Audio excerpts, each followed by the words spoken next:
is Apollo Saturn Launch Control. We passed the 6-minute mark in our countdown for Apollo 11, the flight to land of the first men on the moon.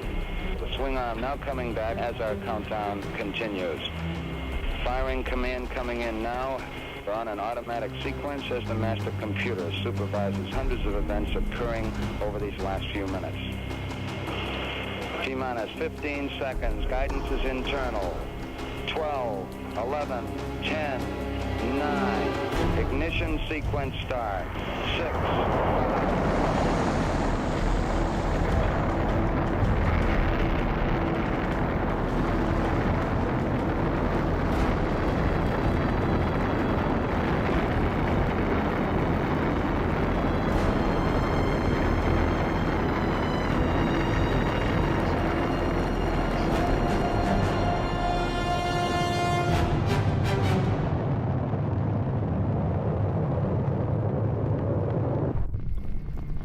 Once the spacecraft rockets out of Earth orbit, the moon is a 3-day journey. The crew is the tip of the iceberg. In Apollo 11, there were 400,000 people underneath that all had to do their job or we weren't going to make it. And I think every crew realized that. It was a team effort of NASA that got us to the moon. These are probably the finest systems engineers at the world. They're all young. Average age was 26. I was the oldest guy that day. I was 36.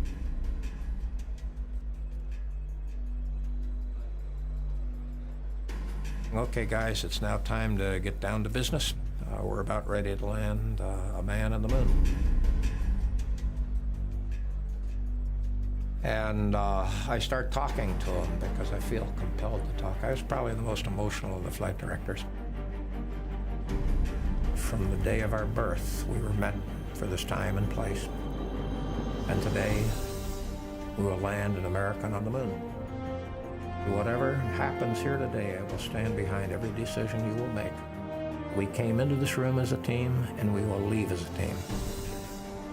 And I tell my ground controller to lock the control room doors. And from now on, no person will leave or enter this room until we have either landed, we have crashed, or we have aborted. Those are the only 3 outcomes from this time on. The first thing, obviously, that we're going to have to do is to undock from the command module. Roger, how does it look? Go ahead and see. Roger.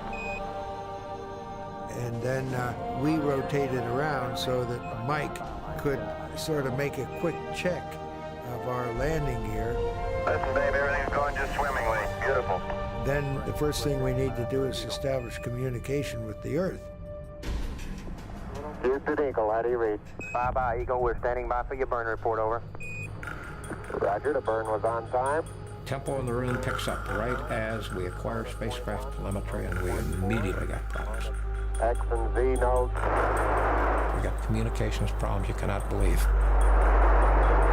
Columbia, Houston, we've lost all data with Eagle. Please have him reapply on the high gain, over. We couldn't communicate with the lunar module.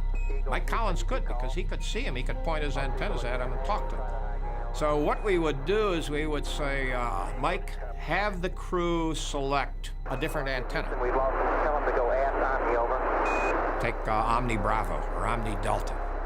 Will you roll the spacecraft a little bit for us? He'd roll the spacecraft, we'd get data. Eagle, Houston, we recommend y'all 10 right will help us on the high gain signal strength, over. Okay, you should have him now, Houston. Eagle, we got you now. It's looking good, over. And at descent minus 5 minutes, I give the go for a powered descent. You go to continue powered descent. You're a go to continue powered descent. The descent was very tricky business. Our plan was to start about 50,000 feet altitude, 3,000 miles per hour, to use one continuous rocket burn to decelerate to a hover in the landing area. Eagle, Houston, everything's looking good here, over. Throttle up. And I get confirmed throttle up, and telemetry drops out again. And I'm back in this ground roll. Do I have enough information to continue the descent or not? Okay, all flight controllers, go for landing. Retro, go. Fido, go. Guide, go. Control, go. Telcom, go. GNC, go. Ecom, go. Surgeon, go. Capcom, we're go for landing. Houston, you're go for landing, over. Program alarm. And about that time, we got a computer alarm of 1202. 1202. 1202. The computer was giving us trouble. It was a big attention getter. My first thought, oh no, we've lost it. We're not going to make it. All we had was 1202, which is kind of disconcerting. You lose information, plus you've got an alarm, and you don't really know what it is. Give us a reading on the 1202 program alarm. I was reaching for my checklist to turn to this program alarm when the guidance guy, Steve Bale, said, "We're go, flight," on that alarm. Gene took his word. You know, okay, we're go. He didn't ask for explanation. We're go. Roger, we got you. We're going at alarm. Now the landing radar can begin to pick up range and velocity of the ground beneath us, and it compares that with what the computer thinks it ought to be, and there's a big difference. Hold on. Our position check downrange to us to be a little off. Roger. 1201. 1201. Well, it's extremely serious. Is the computer breaking? Is it telling us it's not functioning right? 1201. Roger, 1201 alarm. What is the alarm telling us? We're go. Same type. We're go. Same type. It was a different number, but same type. He said, same type, flight, we're go. 47 degrees. The Roger. computer was so busy, and it couldn't get all the jobs done, so it was dropping off these other little jobs down on the end and not doing them, which were jobs that weren't really that critical. Just as Mission Control decides to ignore the computer alarms, the LEM sends another strange signal. 37 degrees. We just saw this strange trajectory that we'd never seen in training. 300 feet down, 3.5. 47 forward. He went down to about 400 feet, stopped his descent, and leveled off and started flying horizontally across the moon. He didn't tell us, but out the window what they were seeing was a big boulder field. Our computer was steering us toward football stadium-sized craters, surrounded by steep slopes and covered with very large boulders. 50 down at 2.5. 19 forward. Altitude, velocity, light. Neil had the one thing we did not have. He had the out-the-window view. 15 forward. He knew whether he was over a safe place to land 200 feet. or over a boulder field. My job was to tell him how much fuel he had. And when it had zero, that was our best knowledge. We had zero. 5.5 down. 9 forward. The fuel states were falling, and we were getting close to what was going to be an abort situation.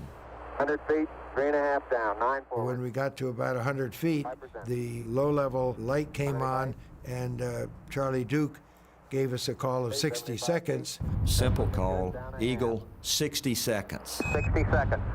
We better get on the ground pretty soon. He had 60 seconds to land, and after that 60 seconds, it would be abort. Down 2.5. I didn't want to disturb Neil's concentration because I knew he was really working that problem. 2.5. Picking up some dust.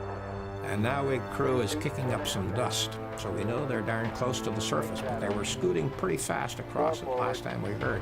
4 forward, drifting to the right a little. We used most of our remaining fuel, finding a relatively level and smooth landing spot. Down 1/2. 30 seconds. He had 30 seconds to land. I mean, it was deathly silent. Now, I don't think he was going to actually abort. I mean, that wouldn't have been the right stuff. Contact light. Okay, engine stop. ATA at a descent. I looked over at him, and he looked at me, and there was not a great emotion, but there was a smile of satisfaction on both of our faces. And We shook hands. 413 is in. We copy you down, Eagle. Houston, Tranquility Base here. The Eagle has landed. Roger, Tranquility. We copy you on the ground. You got a bunch of guys about to turn blue. We're breathing again. Thanks a lot. That you finally can say we just landed in the moon. We hit the moon with 17 seconds of fuel remaining.